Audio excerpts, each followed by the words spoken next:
Halo teman-teman semuanya, berjumpa lagi dengan saya Adit di sini. Apa kabar ya teman-teman semua? Saya doakan semoga kita semua selalu dalam keadaan baik tanpa kekurangan suatu apapun ya teman-teman. Bagi yang baru pertama kali ke channel ini, saya ucapkan selamat datang dan terima kasih telah klik video ini.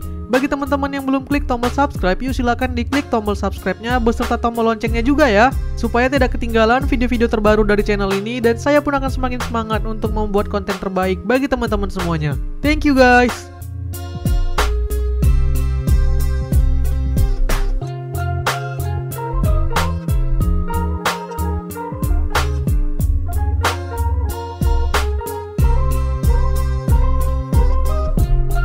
Pada pertengahan bulan Agustus kemarin, itel kembali merilis smartphone barunya di Indonesia. Dia adalah itel P65. itel P65 ini menjadi P-series terbaru setelah P55 ya. Untuk harganya sendiri saat video ini dibuat masih di 1,5 jutaan. Dengan harga 1,5 juta aja kita udah mendapatkan smartphone yang punya banyak perbedaan dibanding smartphone sekelasnya. Lantas apa sajakah kelebihan dan kekurangan yang dibawa oleh smartphone ini? Apakah ia cocok untuk memenuhi kebutuhan teman-teman?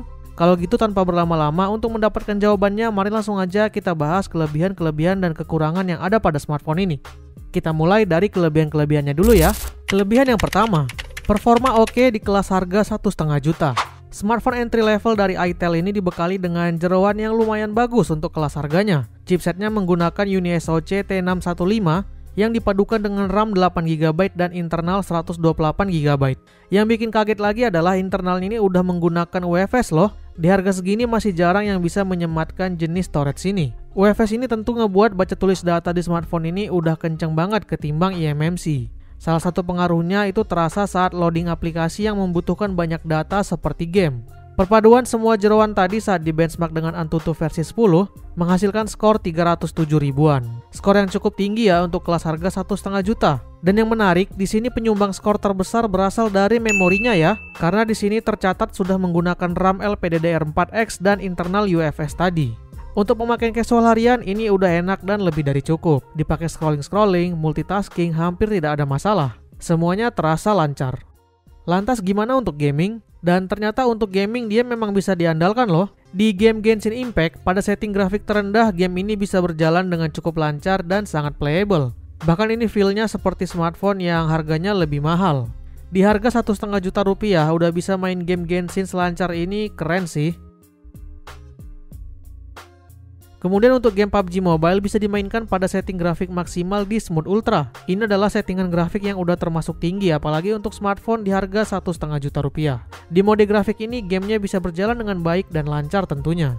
Kalau untuk game yang lebih ringan seperti Mobile Legends dapat berjalan pada setting grafik maksimal di tinggi ultra. Setting yang juga termasuk lumayan untuk smartphone semurah ini.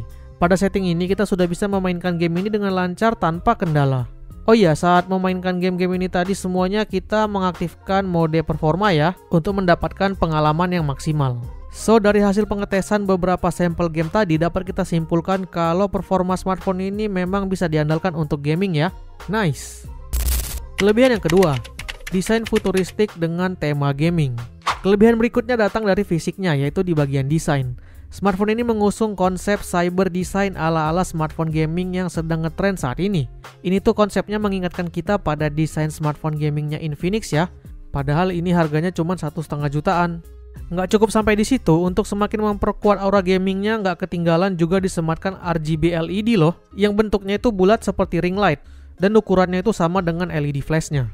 Ini membuat ia menjadi salah satu smartphone termurah yang sudah memiliki LED seperti ini. LED RGB ini bisa kita atur kapan nyalanya seperti saat memulai game, menerima notifikasi, saat baterai lowbat, dan saat ngecas baterainya. Bahkan bisa juga sebagai lampu timer untuk foto. Mungkin desain seperti ini nggak cocok untuk semua orang.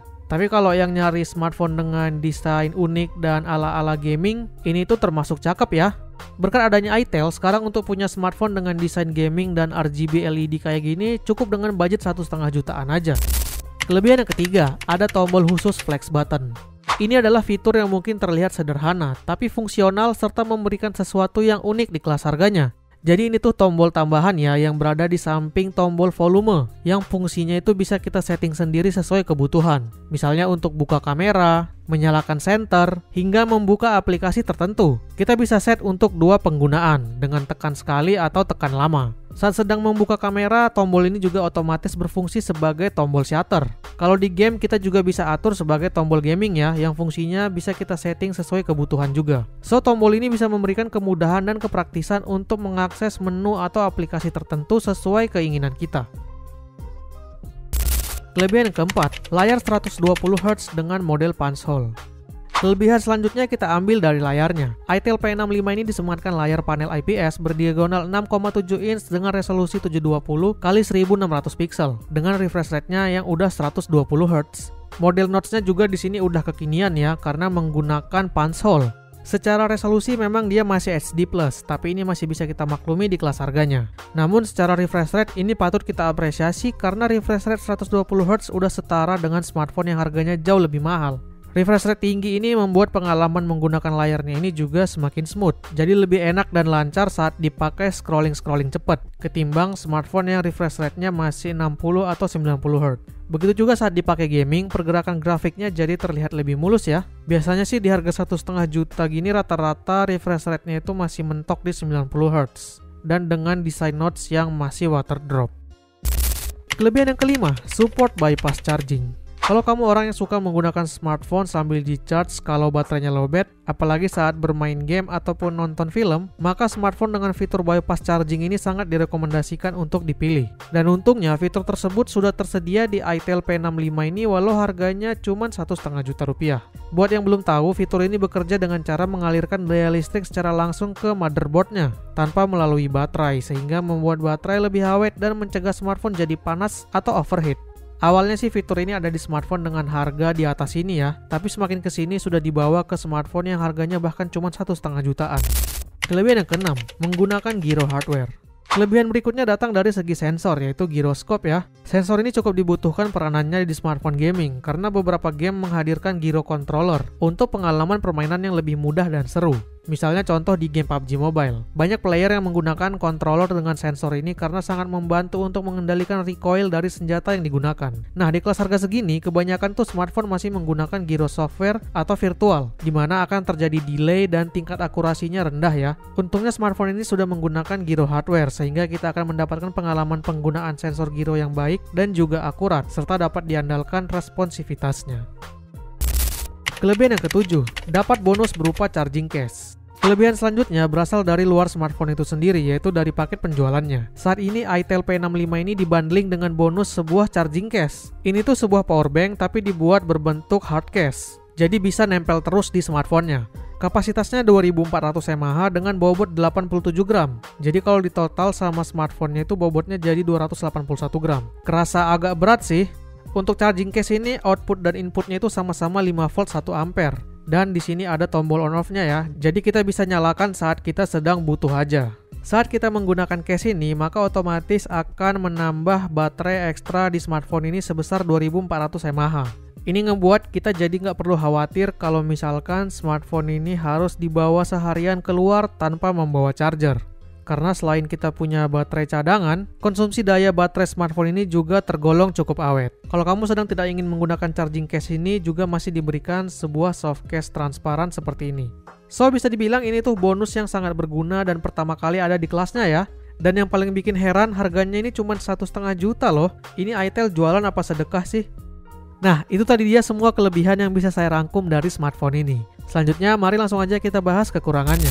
Kekurangan yang pertama, tidak ada NFC. Saat video ini dibuat, di Indonesia ITEL P65 ini cuma tersedia dalam satu varian aja, yaitu 8/128 GB. Sedangkan di luar sana variannya itu ada yang 256 GB. Dan jika kita lihat di website resminya, smartphone ini disebutkan punya NFC. Tapi ternyata itu hanya untuk varian yang 256 aja. Sehingga otomatis varian 128 yang dijual di Indonesia ini tidak punya NFC ya. Alhasil, teman-teman gak akan bisa melakukan aktivitas yang membutuhkan sensor ini. Seperti untuk cek dan top up saldo kartu uang elektronik yang paling sering dilakukan di negara kita. Agak disayangkan ya, apalagi untuk orang yang aktif menggunakan kartu uang elektronik untuk bayar tol dan bis kota misalnya. Ini pasti jadi deal breaker sih. Tapi kalau yang gak butuh sensor ini, kekurangan ini bisa diabaikan. Kekurangan yang kedua, multi-touch cuma support 5 jari. Kekurangan selanjutnya berasal dari layarnya. Walau dari segi refresh rate dia udah lumayan tinggi ya di 120Hz, tapi sayangnya ada yang dikorbankan di segi multi-touch-nya. Sehingga layar ini saat dicek ternyata cuma support maksimal 5 sentuhan jari. Ini juga sebenarnya bukan kekurangan yang krusial, dan nggak semua orang bisa merasakannya. Paling pengaruhnya itu baru kerasa kalau kamu orang yang punya kebutuhan untuk menyentuh layar menggunakan lebih dari 5 jari sekaligus. Misalnya untuk bermain game. Tapi setahu saya juga orang-orang yang main game di smartphone itu jarang banget yang pakai 6 jari ke atas ya. Kecuali kalau di tablet. Nah itu bisa 6 jari bahkan lebih. Tapi balik lagi ini preferensi masing-masing aja. Kalau dirasa nggak akan pernah ada kebutuhan dengan multitouch di atas 5 jari, kekurangan ini juga bisa diabaikan. Kekurangan yang ketiga, security wide find di level L3. Untuk kekurangan ini sebenarnya saya sempat salah mengira ya. Karena saat kita tes menggunakan software DRM Info, di sini tertulis kalau security wide find layarnya itu di L1, yang artinya itu bisa streaming kualitas HD di Netflix. Namun saat dicek langsung di Netflixnya, ternyata di sini hanya kedetek itu L3 ya, bukan L1. Yang artinya dia cuma bisa support streaming di HD atau setara 480p. Jadi kalau teman-teman adalah pelanggan Netflix dengan resolusi HD, maka sayangnya di smartphone ini teman-teman harus menonton dengan resolusi SD atau 480p saja. Nah, itu tadi dia semua kelebihan dan kekurangan yang berhasil saya rangkum dari itel P65 ini. Total ada 7 kelebihan dan 3 kekurangan. Walaupun smartphone ini banyak kelebihan, tapi seri P kali ini sebenarnya agak aneh karena mengusung tema gaming. Padahal seri P itu bukan seri gaming ya, seperti seri sebelumnya yaitu P55, yang nggak ada gaming-gamingnya secara desain. Justru yang seri gaming itu adalah seri RS. Dan seri RS pertama yaitu RS4 itu baru launching sekitar 4 bulan lalu. Dan itu pun bahkan desainnya tidak segaming ini. Saya juga nggak tahu kenapa seri P jadinya begini. Kalau teman-teman ada yang tahu alasannya, boleh komentar di bawah ya. Tapi dibalik itu intinya smartphone ini banyak menawarkan sesuatu yang berbeda di kelasnya. Sangat layak dijadikan pilihan untuk teman-teman yang budgetnya mentok cuma 1,5 juta rupiah, tapi pengen punya smartphone dengan performa yang bagus dan bisa diajak gaming, desain cyber yang gaming banget, ada bypass charging, layar sudah 120Hz, gyro hardware, serta mendapatkan bonus ekstra baterai 2400 mAh. Jika dibandingkan dengan harganya, maka kita ini udah termasuk menang banyak sih. So gimana? Apakah teman-teman tertarik dengan smartphone ini? Atau mungkin ada yang udah pakai dan menemukan kelebihan atau kekurangan lain? Silahkan komen di bawah ya. Oke deh, sekian dulu video kita kali ini. Semoga video ini bermanfaat buat teman-teman semuanya. Silahkan tekan like jika suka, dislike jika tidak. Jangan lupa subscribe bagi yang belum. Terima kasih telah menonton dan sampai ketemu di video selanjutnya. Bye-bye.